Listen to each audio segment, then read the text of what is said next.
Assalamualaikum warahmatullahi wabarakatuh. Selamat datang kembali di channel kami Azril Hidayat. Kami akan kembali mengabarkan tentang rekrutmen P3K guru honorer di tahun 2021, di mana Panselnas memberikan prioritas kepada guru honorer sekolah negeri. Di video sebelumnya kami telah bahas bagaimana Panselnas memberikan afirmasi kepada guru-guru honorer ya. Ada beberapa afirmasi yang bisa teman-teman simak di video sebelumnya. Kemudian di pembahasan kali ini, prioritas apa yang diberikan oleh Panselnas kepada guru honorer kita akan bahas secara detail di video ini. Seperti biasa, sebelum kita masuk di pembahasan secara lengkapnya, bagi teman-teman yang baru menemukan channel ini yang belum subscribe, silahkan pencet tombol subscribe dan jangan lupa nyalakan lonceng notifikasi. Terima kasih. Informasi ini saya dapatkan dari hasil rapat virtual persiapan pengadaan CASN tahun 2021 dengan pemerintah daerah ya. Ini dikeluarkan oleh Kementerian Pendayagunaan Aparatur Negara dan Reformasi Birokrasi Republik Indonesia yang saat itu disampaikan oleh PLT Asisten Deputi Perencanaan dan Pengadaan SDM Aparatur Bapak Katmoko Ari. Nah, ini adalah alur tahapan seleksi P3K guru di tahun 2021. Di sini kita bisa lihat dalam tahapan seleksi ini ada 4 kategori peserta. Yang pertama adalah peserta dari honorer THK 2, tenaga honorer K2. Kemudian yang kedua adalah guru honorer di sekolah negeri. Ini berarti non kategori. Kemudian guru di sekolah swasta, honorer di sekolah swasta, dan lulusan PPG. Ini adalah yang keempat. Jadi ada 4 kategori dari peserta ya yang bisa mengikuti seleksi P3K di tahun 2021 ini untuk formasi guru. Kemudian untuk keempat peserta ini, keempat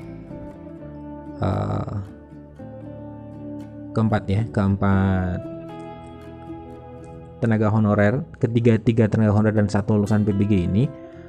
Keempat peserta ini semuanya melakukan pendaftaran dan verifikasi berkas oleh Kemendikbud. Jadi semuanya mendaftar, semua peserta melakukan pendaftaran di awal. Jadi 31 Mei ya itu mulai dibuka dan semua 4 kategori ini ya, kategori peserta melakukan pendaftaran di awal semuanya. Kemudian verifikasi berkas dilakukan oleh Kemendikbud. Baik tenaga honorer kedua, kemudian guru honorer di sekolah negeri, guru honorer di sekolah swasta, dan juga lulusan PPG. Kemudian, nah ini prioritasnya adalah di sini. Di tes yang pertama, itu di bulan Agustus ya, itu hanya ada 2 kategori peserta ya, yaitu kategori 1 dan 2, honorer K2 dan juga guru honorer di sekolah negeri. Nah, prioritas itu diberikan oleh Panselnas. Kenapa? Karena di tes pertama ini hanya ada 2 ini, jadi persaingan tidak ketat ya. Bahkan di pernyataan sebelum muncul hasil ini ya, rapat koordinasi ini, bahkan dari Kemendikbud menyatakan di tes yang pertama ini bahwa pelamar atau guru honorer itu bersaing dengan dirinya sendiri. Nah, ada 3 poin penting kita coba bahas. Yang pertama, tidak dapat melamar ke instansi lain ya. Jadi peserta pertama dan kedua, kategori 1 dan 2 ini tidak bisa melamar di instansi lain. Kemudian yang kedua, jika formasi tersedia dan serdik atau kualifikasi yang bersangkutan sesuai, harus melamar di formasi tersebut. Nah, ini ya. Jadi ketika di sekolah itu ada formasi yang sesuai dengan serdik yang dimiliki atau kualifikasi, artinya ijazah yang linear sesuai dengan jabatan atau lowongan yang ada, formasi yang ada, maka wajib untuk melamar di sekolah tersebut. Poin ketiga, jika formasi tidak tersedia dan atau serdik atau kualifikasi yang bersangkutan tidak sesuai, maka dapat melamar di formasi lain di instansi tersebut. Nah, artinya ketika misalkan guru honorer di sekolah negeri itu tidak ada jabatan yang dibuka atau tidak ada formasi yang dibuka di situ sesuai dengan kualifikasi pendidikan, atau tidak sesuai dengan serdik yang dimiliki oleh guru tersebut, maka guru tersebut boleh melamar di formasi lain di instansi tersebut. Contohnya seperti ini. Misalkan guru kelas SD, di SDA itu tidak ada formasi yang dibuka untuk guru kelas, padahal guru tersebut sudah honorer di sekolah A. Maka dia bisa mendaftar di formasi lain, melamar di formasi lain, artinya melamar formasi guru kelas di sekolah lain. Yang terpenting adalah di instansi tersebut masih dalam satu instansi pemerintah kabupaten, misalkan seperti itu. Nah, ini poin yang ketiga. Kemudian tes yang kedua ini adalah ada 4 ya. Ini semuanya sudah bisa mengikuti seleksi di sini. Dari yang kategori 1 dan kategori 2, artinya honorer K2 dan honorer di sekolah negeri yang tidak lulus di tes yang pertama itu bisa mengikuti kembali, dan honorer di sekolah swasta dan lulusan PBG ini baru mulai bisa mengikuti seleksi di tes yang kedua ini. Jadi ini persaingan sudah ketat ya, karena kesemuanya keempat kategori peserta ini bisa mengikuti seleksi di sini. Ada 4 poin penting. Yang pertama, peserta memilih kembali formasi yang instansinya masih belum terisi sesuai serdik atau kualifikasi yang bersangkutan. Jadi peserta walaupun misalkan ya kategori 1 dan kategori 2 honorer K2 dan juga guru honorer di sekolah negeri itu awalnya sudah memilih formasi dan tidak lulus, maka dia harus memilih instansi kembali yang belum terisi, yang sesuai dengan serdik atau kualifikasi yang bersangkutan.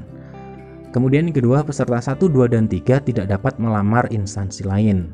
Nah, ini poin yang kedua. Jadi pelamar peserta dari TH kedua, kemudian honorer sekolah negeri dan honorer sekolah swasta itu tidak boleh melamar di instansi lain, tidak boleh luar kabupaten ya kalau itu di pemerintah daerah kabupaten. Kemudian poin ketiga, peserta 4 melamar di instansi sesuai dengan domisilinya. Nah, misalkan berarti yang keempat adalah ini ya, lulusan PBG ya.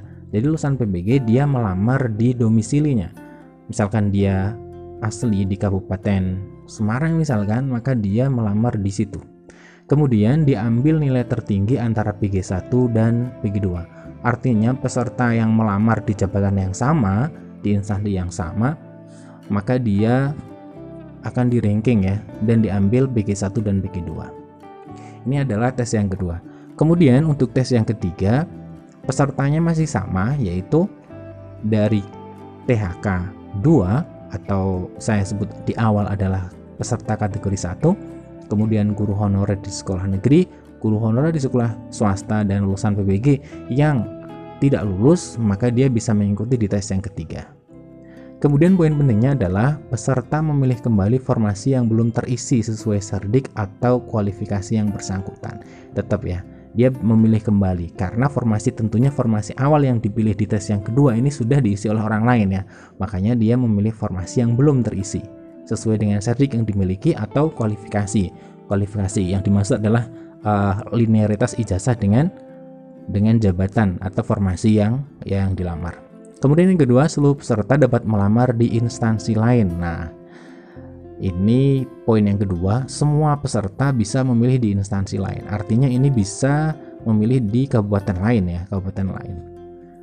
Tentunya dengan tingkat kompetisi yang bertambah berat ya, karena peluangnya semakin kecil. Kenapa? Karena pesertanya semakin banyak. Kemudian yang ketiga, diambil nilai tertinggi antara PG1, 2, dan 3.